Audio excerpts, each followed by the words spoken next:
the upper management are making in that range. And the net effect of that was most of the managers were very upset, obviously, that they got an extra tax that applied only in New York State. That extra tax, by the way, caused New York State to have the highest income tax rates in the nation. As is Chautauqua County's tax, too. Exactly. And so, of course, these are all your top management and companies. They're the ones that decide where a company grows and expands or where it locates. And New York almost immediately started seeing companies moving out of New York State to other states where it's less expensive to operate. If we're looking at the long-term future of the state, and Chautauqua County especially, we need to be competitive on a business level. And that means our tax structure has to be competitive. It's very difficult to go out to manufacturers and employers and say, we've got a great idea. We have the highest tax rate on you. When can you come? And we'll raise it too, incidentally. And we'll raise it for you. So you need to be very sensitive to making sure that we bring jobs into New York State and don't force people out. Now, the argument that's occurring on the national level on the tax rate is very different. Because on the national level, if they raise taxes on millionaires, they can't run away. Exactly. They're going to stay in the nation. They're not going to move to Mexico. Dubai. They're going to stay here. But it's very easy for people to move out of New York City. Especially if you're a millionaire. Yeah, into Connecticut. Got homes all over the place, you know. Or just move across the border from Chautauqua County into Pennsylvania, and we don't want that to happen. Okay, Andy Goodell was, hey, Andy, we got a couple of calls. You want to take a call? Sure. Hey, good morning, caller. Thank you for waiting. Good morning, Reed. How are you? I'm fine. What's up? What's the word? My question is regarding where the legislature stands in college tuition. College tuition. Of course, the kids in this country, since they've done away basically with college support, although everybody's claiming school and especially college is the most important thing in the world because all the rest of the world is getting ahead of it, they cut out a lot of the funding. And so kids go through college, they wind up with a $100,000 debt before they've turned around, and they can't even find a job now. College, what's the state doing for college tuition? Well, the state is actually making some progress in that area, thankfully. This last legislative session, a group of students from SUNY Fredonia, by the way, came up. Very professional, and of course the administration was supporting it as well, and we adopted a bill called a rational tuition plan. And what it does is it sets forth a long-term strategy for small, gradual increases in tuition that generally match inflation, so you don't have a big jump in tuition that hurts families in terms of their planning. And then part of that bill required that all that tuition stay in the SUNY system, so the state doesn't rip off the system, so to speak, and use the money somewhere else. The whole purpose is to provide a very, very cost-effective education through our public system, through the SUNY system, with predictable tuition through the entire 4-year process so that the students and their families can plan on it and make the appropriate financial arrangements while still ensuring that our colleges have the resources they need to move forward. Now, we've seen a tremendous shift over the last 20 or 30 years in the way we fund our colleges, particularly our public colleges. SUNY Fredonia, for example, used to be funded almost entirely by the state. The state's share of that funding is now down to about 14%.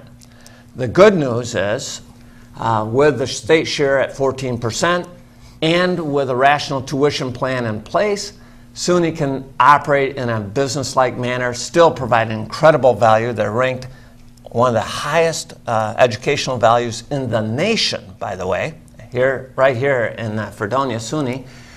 Same thing with JCC, tremendous educational value. They can operate in a logical and intelligent way on a long-term basis. And at the same time, it's very cost-effective for the taxpayers. So I think we're going to see there's a huge step forward with the rational tuition plan, and I think it lays the foundation, by the way, for a continued strong program in the SUNY system. Let's hope so, although the tuitions just keep going up, and up. And you wonder how the poor people can the poor and even some of the middle class can afford these incredible. What is it up to now? About $10,000 a year just to go to SUNY? Yeah, and that's like about 1/5 of what it is at some of these private universities. Yeah, you don't even consider those. But again, the books are going to cost them another couple thousand, and tuition, or if they need room and board and whatever, you're talking $15,000, $20,000 a year for kids going off to the state system. Now, there was a report that just came out last week that still shows that an education, a college education, is a good investment. They point out that the people who go to college, even when you consider how much it costs them, make net a much higher rate of return than putting your money even in the stock market. Unless you're a teacher. Even teachers are doing okay. Doing better anyway. All right, Andy Goodell, he's our assemblyman. If you want to call in, the number is 753-JACK or 753-5225. He'll be happy to answer any questions. If you have a financial problem, he'll solve it immediately over the telephone. I'll give you Reed's personal financial bank account. So, Andy, I wanted to talk very briefly about somebody who you know pretty well. Her name, well, we've got a couple of calls we should clean up first. Then we'll get into this. All right. Morning, caller. Thank you for waiting. Hello. Good morning. Hello, good morning. Good morning. Can you hear me? Yeah, I hear you. Okay.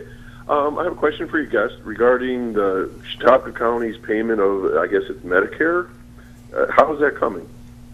Well, of course, you realize that Medicare is an interesting situation because it turns out that much of the medical costs are covered by Medicaid, and Medicaid is 25% funded by the county, the little county in New York State, one of the, I think, 2 states which saddles the local county with half the state's share, which is 50%. The Fed pays 50%, and which is why we are now, according to all the pundits and the statisticians and the newspapers and everything, the highest taxed county in the United States. Chautauqua County. One of the highest, yeah. What's Albany doing about that? Do you know? What's going on here? Anything? Sure, I'd be glad to talk about that. First, it's important to remember that all the money that's spent by the county on Medicaid goes to help residents in Chautauqua County. In other words, Chautauqua County doesn't send money into the Medicaid program to help people that live in some other county. It's just our local residents. So when the county government contributes to the Medicaid program, they're contributing to the cost of medical expense incurred by senior citizens and poor people here in Chautauqua County. And there's been a number of efforts to control the cost of the county government of the Medicaid program. And as you point out, Reed, it's roughly 25%, the county share, for routine medical care. It's less than 10% for long-term care. So those people who are in nursing homes, for example, the county pays less than 10%, and the rest is picked up by the state and the federal government. 2 things have happened that really give a lot of hope, I think, to the county taxpayers, because we all want lower property taxes, especially senior citizens who are on fixed incomes. The first is that in 2006, the state legislature capped any increase in county Medicaid expenses to 3%, which was roughly the rate of inflation. That cap has saved Chautauqua County taxpayers over $30 million since that time. And it's really stabilized the county's budget as it relates to Medicaid expenses. The second thing that the state has done is we're now moving, and I believe there's some momentum to actually freeze the amount of increase in the county taxes as it relates to Medicaid.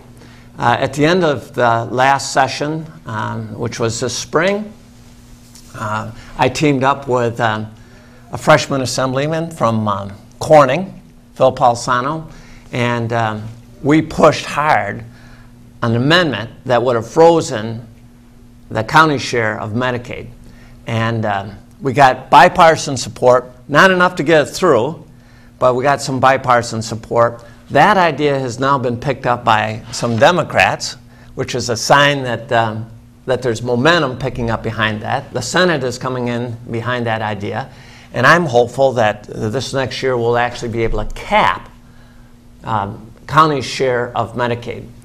Now, the third thing that's happening is that the governor set up a Medicaid redesign team to try to rein in some of the costs of our Medicaid program. New York spends more on Medicaid than Texas and California combined, even though both of those states are substantially larger in population. We have one of the highest Medicaid costs in the nation. So now we're working hard to redesign it. The redesign changes and the reforms that were made at the beginning of this year saved state taxpayers, and of course all the local people here, about $2.2 billion. That's a fair amount of money. And they've got a whole slew of additional reforms that they're looking to implement that they project will save state taxpayers an additional $3.3 billion. So that's $5.5 billion savings in a period of 2 years. And some of the things they're looking at it is to implement more managed care for long-term care. And that's important because we're finding out increasingly that you don't necessarily want somebody in a very, very expensive skilled nursing home where it's a very high medical costs. If you can provide a high quality of care with supportive housing, where the person gets help with housekeeping and food and things like that. This is incidentally a end run around the prohibition against extra beds in the skilled nursing homes, but they can set up extra beds in the managed care homes. Yeah, which is what they're doing crazily now, because that's the only way they can deal with it. Huge number of seniors in the last 30 years, which the state simply doesn't recognize for nursing care. Yeah, but you're seeing that in Chautauqua County as well. Lutheran Social Services, for example, just recently opened up an apartment complex. They're called Smart Apartments. There's a lot of technology in them that enable seniors to live with a lot more freedom and flexibility, and really, in many respects, a higher level of care than they used to get in the past. So we're looking at moving people out of the nursing home where people used to be almost stored. You know, it's kind of sad. You can't get in anyway on welfare. I mean, I shouldn't say that. On Medicaid, it's virtually impossible because there's such a mandatory moratorium on new beds. And I mean, the new beds are always full, always full. I mean, the ones for Medicaid, they made them, required them to set aside a certain number of beds for Medicaid. And they're always full. Try to get in. I mean, you can't knock on the door. You come in with full pay for a while, and then when somebody croaks in a Medicaid bed, you get that if you run out of money. And that's the way it's working. And what you're seeing, though, is that a lot of the seniors really prefer the supportive housing if they can do it, you know. Yeah, they're capable. And then you'll have places like Heritage Park, where they say if you come into our supportive housing program, we'll guarantee that if you need the skilled nursing care, we'll make it available. And same with Lutheran Social Services in the Jamestown area. So you're seeing that more of an emphasis on getting the right level of care for senior citizens, and not necessarily putting them into a skilled nursing facility if they can do well with supportive housing or if they can do well with personal care support. Cheaper care, basically. It's much less expensive, but a lot of seniors would really prefer to live at home if they can. Right. And so it's less expensive for the taxpayers, but a lot of people really prefer that type of care if we can make it happen, and so there's a move in that direction. Okay. The mandates. New York State passes down mandates. You got to do this. It's going to cost you this amount, and sometimes they fund it for a while, then the funding disappears, and now the county is stuck with them.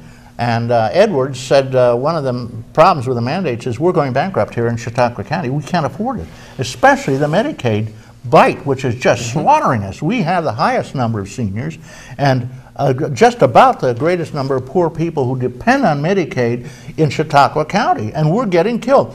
He actually said we're gonna withhold the payment. You know, I'm supposed to send some money down to Albany for it. He said we're not going to send it. We don't have the money. That's simple.